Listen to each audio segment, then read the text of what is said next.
Le lendemain, il fallut sortir de l'infirmerie. Le cachot me reprit.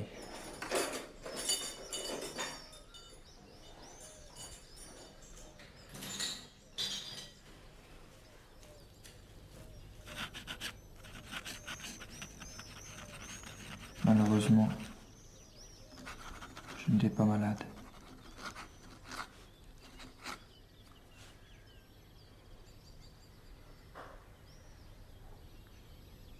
Pendant le peu d'heures que j'ai passé à l'infirmerie, je m'étais assis près d'une fenêtre, au soleil.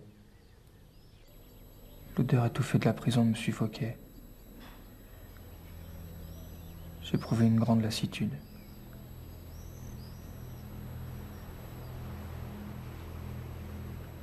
Je ne sais si ce fut le bon Dieu ou le démon qui m'exauça, et presque au même moment j'entendis s'élever une voix. Qu'as-tu donc avoué, l'Irlande femme allurée? J'ai tué un homme, l'Irlande femme allurée. Son argent j'ai volé, l'Irlande femme allurée. Et ses boucles d'argent, l'Irlande femme allurée. Ma femme part pour Versailles, l'Irlande femme allurée. Et au pied de sa majesté, l'Irlande femme allurée. Je ne saurais rendre ce que j'éprouvais.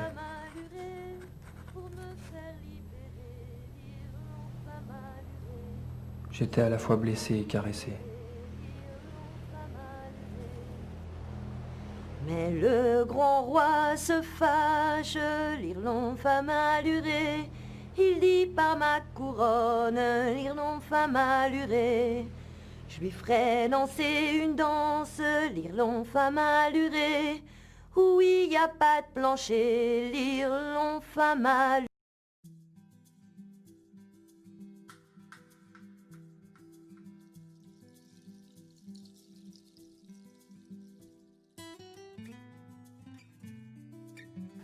Alors, mes chers amis, dans chapitre 14, comme vous savez, le condamné est frustré et angoissé par le spectacle du départ des forçats. Le narrateur s'est évanoui, puis il fut conduit à l'infirmerie de la prison. On a déjà vu l'évanouissement du condamné dans le chapitre précédent, qui est le chapitre 13. Alors dans ce chapitre, le condamné, quand s'est réveillé, il s'est retrouvé dans l'infirmerie. Et à partir de l'infirmerie, il continue à assister la dernière étape, ou bien dernière phase de la scène du ferrage des forçats. Donc le narrateur se trouve dans l'infirmerie de la prison Bicêtre. Après son réveil, le narrateur a assisté à la dernière phase des préparatifs au départ des forçats pour Toulon. Donc, la description du départ des forçats est organisée selon 4 tableaux, 3 dans le chapitre précédent, on les a déjà vus, et la dernière dans ce chapitre. Donc, A, la visite des médecins, B, la visite des geôliers, C, le ferrage, et finalement D, le début du voyage. Donc, les forçats sont décrits comme des corps sans âme. Lorsqu'ils sont enchaînés comme des animaux, ils perdent toute caractéristique humaine. Ils sont réduits à un ensemble appelé cordon. Ils sont injurés par des spectateurs et tabassés par les gardiens. Ils n'ont aucune dignité humaine. Ils sont réduits à des choses sans aucune valeur et dont on ne veut se débarrasser à tout prix. Et vous avez déjà vu des photos qui montre cette description dans le vidéo précédent. Donc les forçats sont assimilés à des troupeaux d'animaux sauvages, attachés les uns aux autres et entassés dans des charrettes qu'on réserve généralement au transport des animaux. La description du départ des forçats crée une impression de malheur et de mélancolie. Le lecteur se trouve investi par un sentiment de pitié pour ces hommes qui doivent supporter le froid, le soleil, les coups et les cavaleries du voyage pendant 25 jours. On a déjà dit que le voyage de prison Bicêtre jusqu'à prison Toulon demande à peu près 25 jours. Il est vrai que ces hommes ont commis des crimes, mais ils ne méritent pas quand même d'être considérés comme des humains. Ils méritent d'être considérés comme des humains et non pas comme des animaux.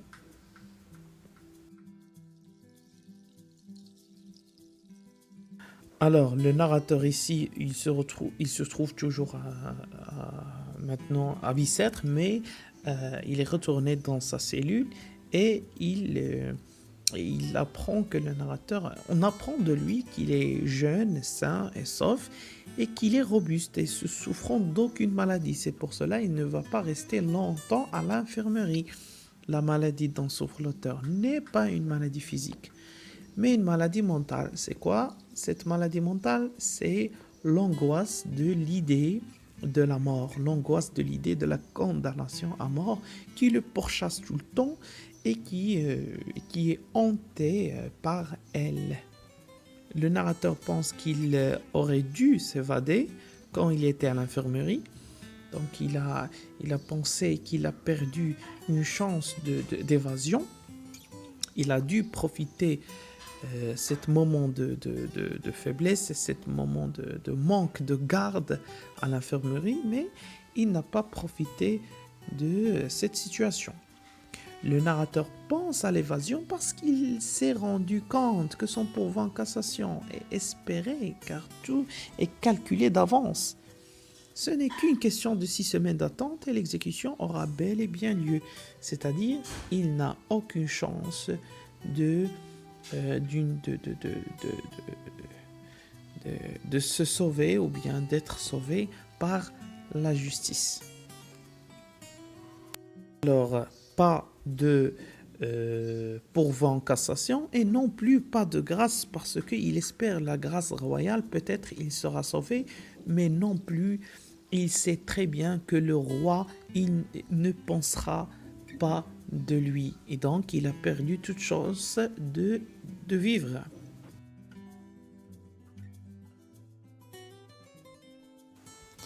Alors, dans le chapitre 16, le narrateur a entendu une petite fille chanter une chanson bizarre en argot. On a déjà dit l'argot, c'est quoi? L'argot, c'est le langage des prisonniers ou bien la langue qui est connue en prison. La chanson alors parle d'un homme qui avoue à sa femme qu'il a tué un homme, lui a volé son argent, sa montre et ses boucles de souliers. Il lui raconte comment les gendarmes l'ont arrêté et lui ont mis les menottes. Le narrateur a été effrayé par l'histoire macabre qui racontait cette petite fille. Surtout cette chanson, elle est triste et mélancolique. Donc, cette chanson a suscité en lui un sentiment d'angoisse et du malheur au point où tout lieu, tout objet, tout humain devient pour lui comme incarnant la prison. Parce que tout simplement, il s'est rappelé que lui-même, il va subir le même sort que l'homme qui a tué l'autre personne. Parce que dans la chanson, le mari va mourir en fin de compte et que sa femme veut lui sauver, mais il ne sera pas sauvé. Et donc, il dit qu'il va lui aussi mourir et que personne ne va lui sauver. Donc, la prison devient comme un spectre qui reparaît sous plusieurs formes. Et ce qui fait triste, ou bien ce qui rend triste, c'est que cette chanson est chantée par une jeune fille. Cette jeune fille est insensible. Et on se rappelle de l'autre jeune fille qui attendait le condamné dans le chapitre 2. Il dit « Je ne saurais rendre ce que j'éprouvais ». C'est-à-dire, il ne savait pas ce qu'il sentait. J'étais à la fois blessé et caressé. Le patois, alors blessé et caressé, là nous avons oxymore. Une figure de style. Le patois de la caverne et du bagne, cette langue ensanglantée et grotesque, ido-argot marié à une voix de jeune fille. gracieuse, transition de la voix d'enfant à la voix de femme, tous ces mots difformes et mal faits, chantés, cadencés, perlés. Ah, qu'une prison est quelque chose d'infâme. Il y a un venin qui salit tout. Tout s'y flétrit, même la chanson d'une fille de 15 ans. Vous y trouvez un oiseau, il a de la boue sur son aile. Vous y cueillez une jolie fleur, vous la respirez, elle pue. Vous voyez, là nous avons des antithèses.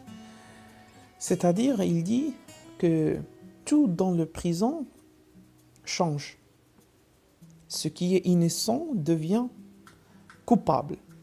Ce qui est beau devient laid.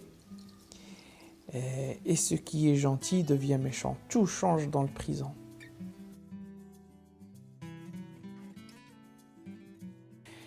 إذن أعزائي الكرام كما نرى في الشابيتر 14 أو الجزء الرابع عشر استيقظ الحكي بعدما انقلوه إلى غرفة التمريض. أنتم تعلمون أنه فقد الوعي في الشابيتر الثالث عشر. إذن نقلوه إلى غرفة التمريض. الدفء الفرج جعله ينام قليل إلا أنه سرعان ما استيقظ بضجيج العربات التي تنقل محكوم عليهم بالأعمال الشاقة لفورسا لينطلقوا في سفر مدته 25 يوم من المعاناة والبؤس. إذن سيذهبون إلى سجن آخر، سجن تولون. بعدما تأثر الحاكي بهذا المشهد أصبح يفضل منصة الإعدام على الأعمال الشاقة. نعم، فضل الإعدام لأنه أقل بؤس من هذا المشهد الذي رآه. أما في الجزء الخامس عشر العودة إلى الزنزانة، فكرة الإعدام تواصل تعذيبه نفسيا لدرجة أنه بدأ يحلم بالحصول على العفو الملكي أو لا الحكم بالاستئناف، وهذا غير صحيح لأنه يبقى حلم. أما إنما هو يعلم حق المعرفة بأنه لن يحصل لا على حكم الاستئناف ولا على العفو الملكي، إذ موته سيكون لا محالة منه. أما في الجزء السادس عشر عندما كان الحاكي في غرفة التمريض سمع فتاة شابة تغني أغنية عن جريمة القتل. إذن أصبح كل شيء في بيساتر يذكره بالموت. إذن هنا الحاكي شعر بنوع من الحزن العميق لأن الأغنية التي كانت تغنيها الفتاة أغنية حزينة تحكي على شخص ارتكب جريمة قتل وحكم عليه بالإعدام. زوجته أرادت أن تنقذه فذهبت إلى الملك، لكن الملك غضب منها وحكم عليه بالإعدام.